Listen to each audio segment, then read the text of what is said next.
और यूपीए की पहचान बन गई। हर मौके को मुसीबत में पलट दिया, हर मौके को मुसीबत में पलट दिया। जब टेक्नोलॉजी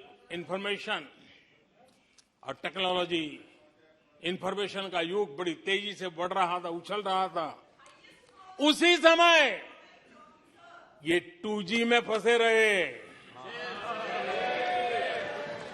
मौका मुसीबत में। सिविल न्यूक्लियर डील हुआ। जब सिविल न्यूक्लियर डील की चर्चा थी, तब ये कैश फॉर वॉट में फंसे रहे। ये खेल चले। आदरणीय अध्यक्ष जी, 2010 में कॉमनवेल्थ गेम्स हुए। भारत को दुनिया के सामने, भारत की युवा सामर्थ्य को प्रस्तुत करना एक बहुत बड़ा अवसर था। लेकिन फिर मौका मुसीबत में, और CWG घोटाले में पूरा देश दुनिया में बदनाम हो गया। आदरणीय अध्यक्ष जी,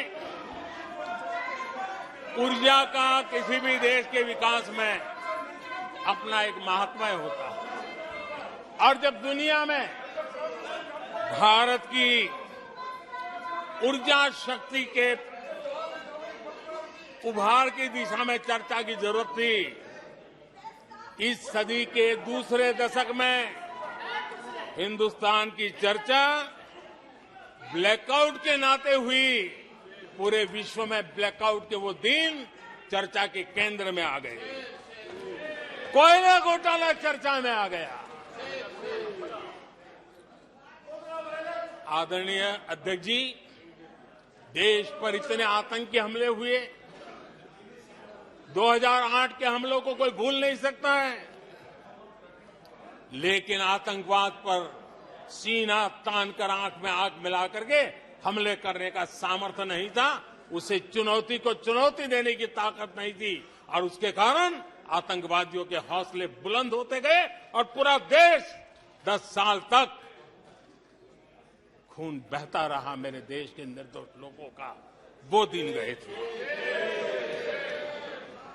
आदरणीय अध्यक्ष जी, जब LOC भारत के सामर्थ्य की ताकत का अवसर रहता था, उस समय डिफेंस डील को लेकर के हेलीकॉप्टर घोटाले और सत्ता को कंट्रोल करने वाले लोगों के नाम उसमें चिन्हित हो गए। आदरणीय अध्यक्ष जी, जब देश के लिए जरूरत थी और निराशा के मूल में ये चीजें पड़ी हुई है, सब उभर करके आ रहा है।